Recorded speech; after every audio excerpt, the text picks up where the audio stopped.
You go to bed tonight, you pull up your blanket. You scroll your phone for 40 minutes watching videos of dogs failing to catch frisbees. Eventually, after 3 trips to the kitchen for no reason, you fall asleep.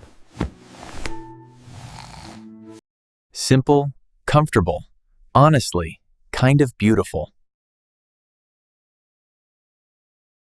Now imagine doing all of that, minus the blanket, minus the phone, minus the bed. And instead you're sitting in a dark forest wrapped in animal skin, listening to something large moving.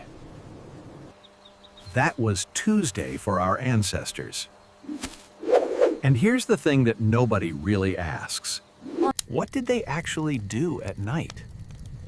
Like when the sun went down? When the world went black? When predators started waking up, and your only tool was a sharp rock and a vague sense of optimism. What was the plan? Did they sleep? Did they stay awake? Did they just sit there staring into the void, mentally preparing for the worst? Like a prehistoric version of someone waiting for their IKEA furniture to arrive? Because we spend a third of our entire lives asleep, and we rarely stop to think about how radically different that experience was. For 99% of human history, the answer, as it turns out, is so much weirder, so much more fascinating. And honestly, so much more human than you'd ever expect. Let's go back. Way back. Before we had fire under control. Before we had tools worth bragging about. Before we had anything resembling civilization, early humans were dealing with a very simple and very terrifying problem. Half of every single day was in complete darkness. Not the streetlights outside are annoyingly bright through my curtains. Darkness. Not I forgot to charge my phone, and now I can't find the bathroom. Darkness. Full, absolute, crushing, existential darkness. The kind where you hold your hand in front of your face and you see nothing.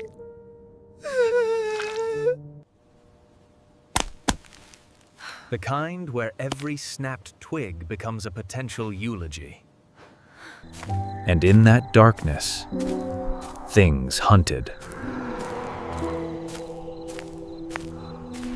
Lions, hyenas, leopards, saber-toothed cats. Almost all the major predators of the ancient world are crepuscular or nocturnal. They're most active at dawn, dusk, and during the night. Which means that when the sun went down, early humans went from being the ones doing the hunting to suddenly becoming a reasonably nutritious snack option for something with much better night vision. The forecast was dark, with a high chance of being eaten.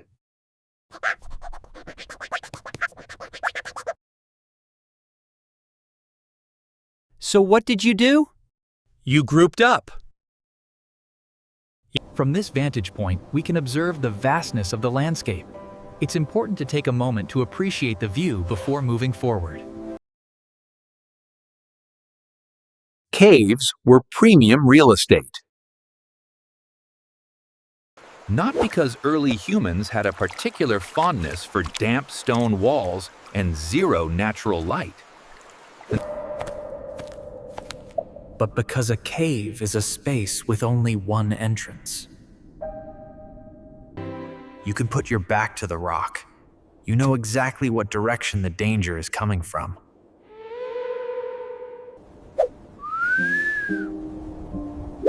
It's basically the first security system.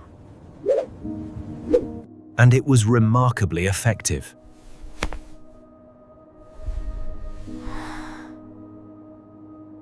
You couldn't swipe a keycard to get in, but then again, leopards can't swipe keycards either.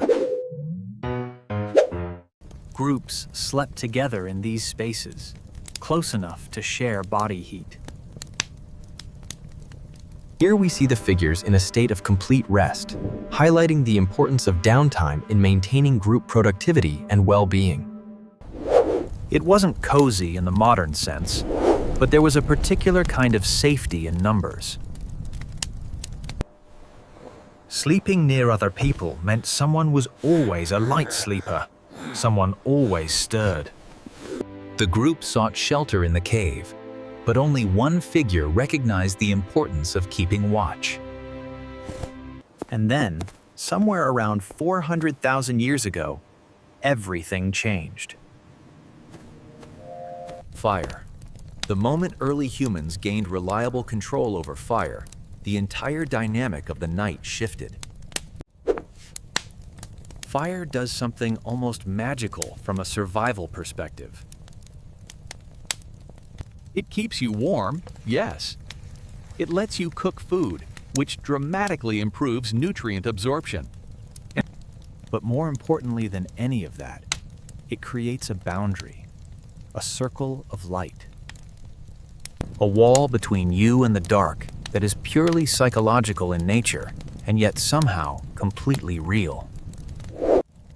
Most large predators won't cross into firelight, not because fire physically stops them. The discovery of fire fundamentally changed human history, offering warmth, protection, and a place for contemplation. Sitting next to a fire, you were safer from predation, not through strength or speed, but through light itself. But here's what's genuinely interesting, the thing that doesn't get talked about enough. Fire didn't just protect early humans from predators, it fundamentally transformed what human beings were. Think about what happens around a fire. You can't really be productive in the modern sense. You can't read, you can't write, you can't send passive-aggressive emails to your coworkers. In ways, Gathering around the fire is central to many cultures, providing a space for connection and shared stories across generations. researchers who study modern hunter-gatherer societies have found something remarkable. Groups like the Jusho-Shoansi of the Kalahari Desert in southern Africa, or the Hadza of Tanzania.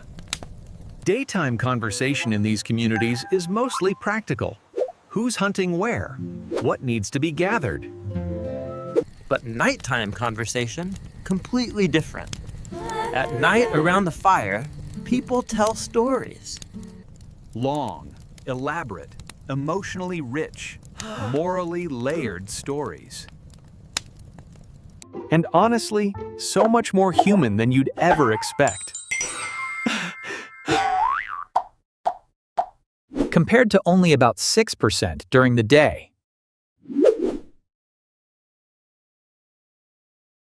Every single evening for tens of thousands of years, human beings sat around fires and narrated the world to each other.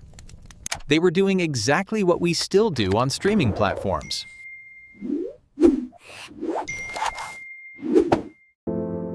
What we do with novels. What we do with every film ever made. They were trying to make sense of existence through narrative, through characters and conflict and consequence. The campfire was the cinema. The storyteller was the screen. And this matters more than it might seem, because stories are how culture transmits itself. Stories are how values get passed down, how history survives, how identity is built across generations. Without writing, without books, without any external storage medium at all. Stories around the fire at night were the hard drive of human civilization.